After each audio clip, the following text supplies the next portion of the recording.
คันเลี้ยวขวาก็ไปเขตบ้านทางงอนมันทางงอนเข้าไปในเวียงเลี้ยวขวาเนาะเลี้ยวซ้ายก็ไป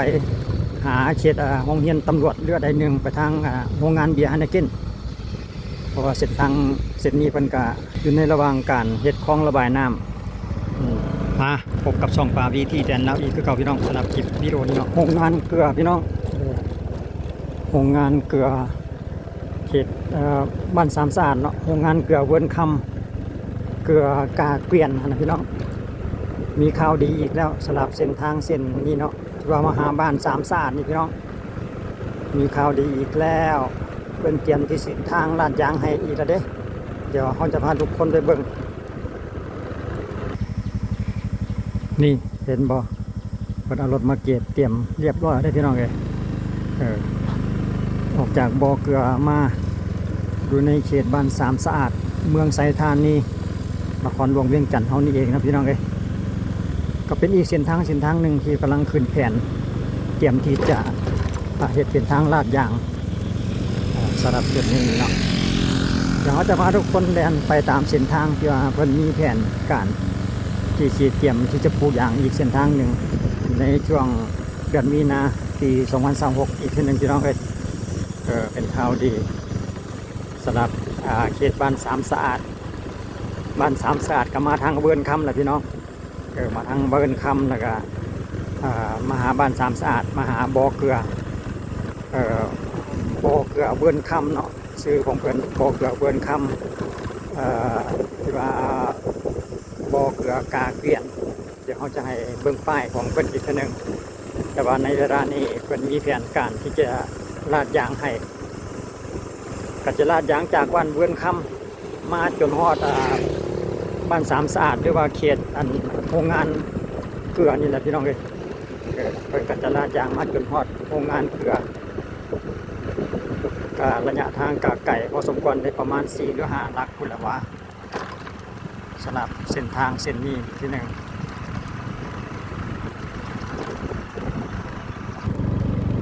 ก็ถือว่าเพิ่นก็ลงมือเฮ็ดอย่างตั้งหน้ากันพี่น้องเอ้ยเอาจริงเอาจังแท้ๆเด้ตกมาในปี2025มาหาปี2026นี่เนาะในปัจจุบันนี้ถนนหนทางแต่ละเส้นแต่ละสายภายในหมู่บ้านและภายในทางรวมทางหลวงทางรวมต่างๆเป็นกาเฮ็ดจังเอาจริงเอาจังคือกันว่าซั่นต่อไปฮอดจุดนี้ก็จะเป็น3แยกที่จะเดินไปหาบ้านเวิร์นคำแต่เขาจะให้เบิ่งป้ายเพิ่นก่อนแป๊บนึงพี่น้องนี่เมื่อกี้นี้เขาเรียนมาจากโรงงานเกลือของเพิ่นนั่นเองเนาะเด็กป้ายของเพิ่นโรงงานเกลือเวิร์นคำเกลือกาเกวียนนะพี่น้องสุดยอดบ่เดี๋ยวตอนนี้เขาก็จะเรียนกลับคืนเขาจะเรียนไปต่อเพราะว่าเมื่อกี้นี้เขาเรียนมาจากโรงงานเพิ่นเนาะบัดนี้เขาจะเรียน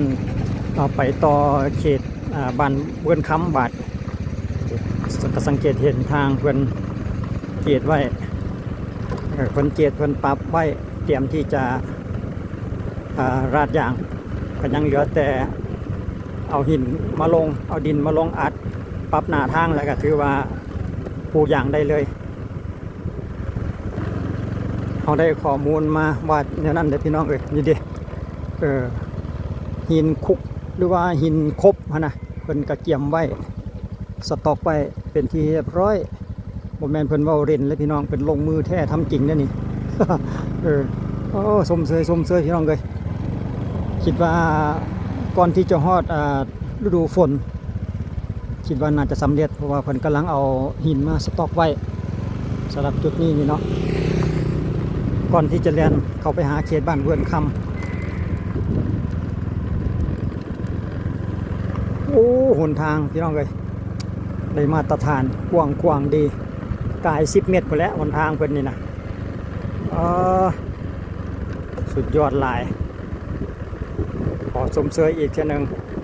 ดีใจกับพ่อแม่ประชาชนที่ว่าอยู่ในขอบเขตบ้านสามสะอาดนี่เนาะบ้านสามสะอาดบ้านเวิร์นคำสะดวกสบายแล้วบ่ว่าแต่ใช้บ้านเพิ่นดอกพี่น้องมีพี่น้องทั้งอื่นทั้งไกลมาเยี่ยมมายามจังซี่นะก็สะดวกในการไปมาถนนหนทางดีก็อันใดก็ดีไปนำเจริญไปนำ ค่อยเฮ็ดค่อยพัฒนาไปทุกแต่ละบาทก้าวหันละวะพี่น้องลาวเฮาแต่ว่าเอาจะเลียนไปจนสุดเส้นทางเส้นนี้จนฮอดเขตว่ามันจะไปออกจุดใดของบ้านเบือนคำอีกเช่นหนึ่ง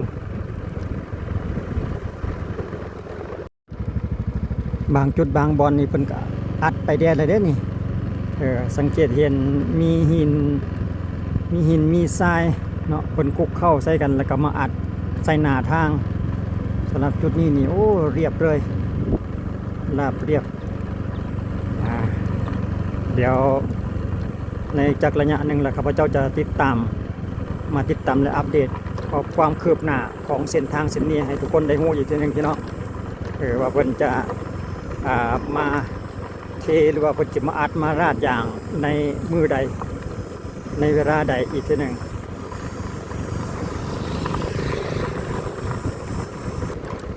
อยากบ่อยากเฮาก็ฮู้แล้วว่าเพิ่นมีแผนการและก็เตรียมเพราะเฮาเห็นมีวัสดุมีต่างๆเนาะหินทรายเพิ่นมากองไว้อุ่นใจไปอีกขั้นหนึ่งว่าท่านต่อไปคิดว่าน่าจะเฮ็ดแท้ทำจริงสำหรับเส้นทางเส้นนี้อีกทีหนึ่งแสดงความดีใจขอชมเชยทางภาคส่วนของรัฐเพิ่นที่ว่าเอาใจใส่ถนนหนทางในปัจจุบัน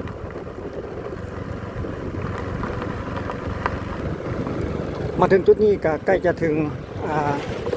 ทางร่วมจะเป็น3แยกเส้นทางเขตเวิร์นคำเบื้องซ้ายมือห้องก็จะเป็นวัดนั่นเองเนาะวัดของบ้านเวิร์นคำส่วนทางด้านหน้าเฮานี่ก็จะเป็นทางที่ว่าเส้นเวิร์นคำไปหาหนองโนหนองเข่งที่ออกไปทางบ้านแสนดินนะพี่น้องถ้าเลี้ยวขวาก็ไปเขตบ้านทางอนเข้าไปในเวียงเลี้ยวขวาเนาะเลี้ยวซ้ายก็ไปหาเขตโรงเรียนตำรวจเรือใดหนึ่งไปทางโรงงานเบียร์ฮันเนเกนเพราะว่าเส้นทางเส้นนี้เพิ่นก็อยู่ในระหว่างการเฮ็ดคลองระบายน้ำเป็นอยู่ในระหว่างการเฮ็ดคลองระบายน้ำคือกันสลับเส้นทางเส้นนี้เฮาเลี้ยวไปไกลๆเห็นรถโม่รถชีแพ็คเพิ่นกำลังเกี่ยมเททางไปคือกันสำหรับจุดนี้ก็ส่วนทางด้านหน้าเฮานี่ก็เป็นโรงเรียนประถม